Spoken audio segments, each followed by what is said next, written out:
President. Senator from Utah. Thank you, Mr. President. The Constitution is at the foundation of our republic's success, and we each strive not to lose sight of our promise to defend it. The Constitution established the vehicle of impeachment that has occupied both houses of our Congress these many days. We have labored to faithfully execute our responsibilities to it. We have arrived at different judgments, but I hope we respect each other's good faith. The allegations made in the articles of impeachment are very serious. As a senator juror, I swore an oath before God to exercise impartial justice. I am profoundly religious. My faith is at the heart of who I am.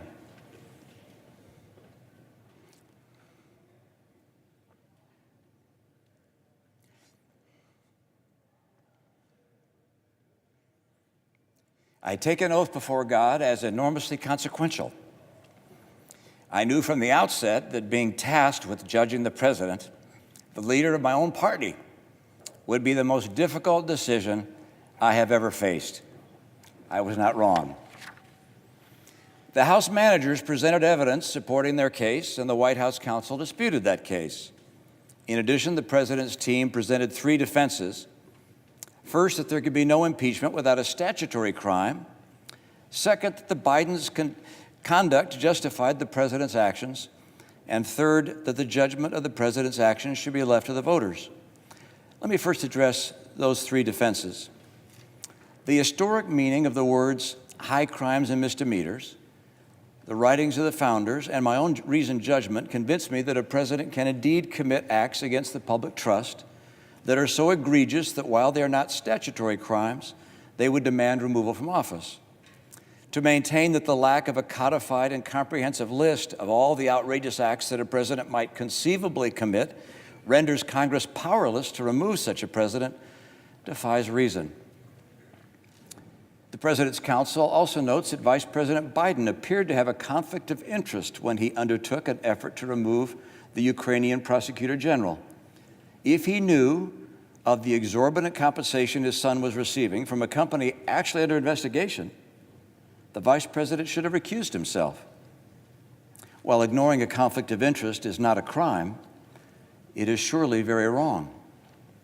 With regards to Hunter Biden, taking excessive advantage of his father's name is unsavory, but also not a crime. Given that in neither the case of the father nor the son was any evidence presented by the president's counsel that a crime had been committed, the president's insistence that they be investigated by the Ukrainians is hard to explain other than as a political pursuit. There's no question in my mind that were their names not Biden, the president would never have done what he did. The defense argues that the Senate should leave the impeachment decision to the voters.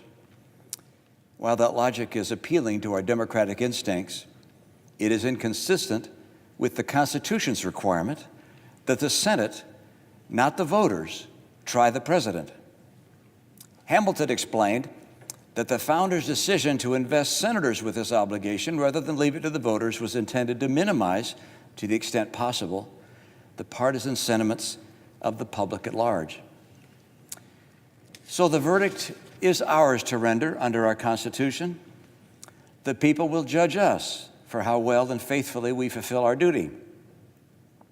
The grave question the Constitution tasks senators to answer is whether the president committed an act so extreme and egregious that it rises to the level of a high crime and misdemeanor. Yes, he did. The president asked a foreign government to investigate his political rival. The president withheld vital military funds from that government to press it to do so. The president delayed funds for an American ally at war with Russian invaders. The president's purpose was personal and political. Accordingly, the president is guilty of an appalling abuse of public trust. What he did was not perfect. No, it was a flagrant assault on our electoral rights, our national security, and our fundamental values. Corrupting an election to keep oneself in office is perhaps the most abusive and destructive violation of one's oath of office that I can imagine. In the last several weeks, I've received numerous calls and texts. Many demanded in their words that I stand with the team. I can assure you that that thought has been very much on my mind. You see, I support a great deal of what the president has done. I voted with him 80% of the time. But my promise before God to apply impartial justice required that I put my personal feelings and political biases aside.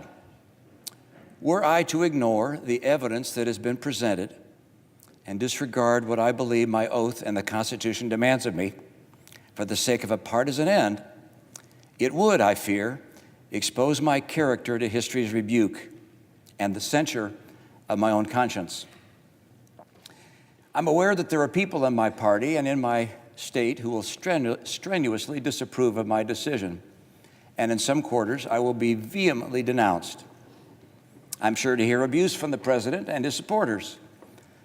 Does anyone seriously believe that I would consent to these consequences other than from an inescapable conviction that my oath before God demanded it of me? I sought to hear testimony from John Bolton, not only because I believed he could add context to the charges, but also because I hoped that what he might say could raise reasonable doubt and thus remove from me the awful obligation to vote for impeachment. Like each member of this deliberative body, I love our country. I believe that our Constitution was inspired by Providence. I'm convinced that freedom itself is dependent on the strength and vitality of our national character. As it is with each senator, my vote is an act of conviction. We've come to different conclusions, fellow senators, but I trust we have all followed the dictates of our conscience. I acknowledge that my verdict will not remove the president from office. The results of this Senate court will in fact be appealed to a higher court, the judgment of the American people. Voters will make the final decision, just as the president's lawyers have implored. My vote will likely be in the minority in the Senate. But irrespective of these things, with my vote, I will tell my children and their children that I did my duty to the best of my ability, believing that my country expected it of me. I will only be one name among many, no more, no less, to future generations of Americans who look at the record of this trial. They will note merely that I was among the senators who determined that what the president did was wrong, grievously wrong. We are all footnotes at best in the annals of history, but in the most powerful nation on earth, the nation conceived in liberty and justice, that distinction is enough for any citizen. Thank you, Mr. President. I yield the floor.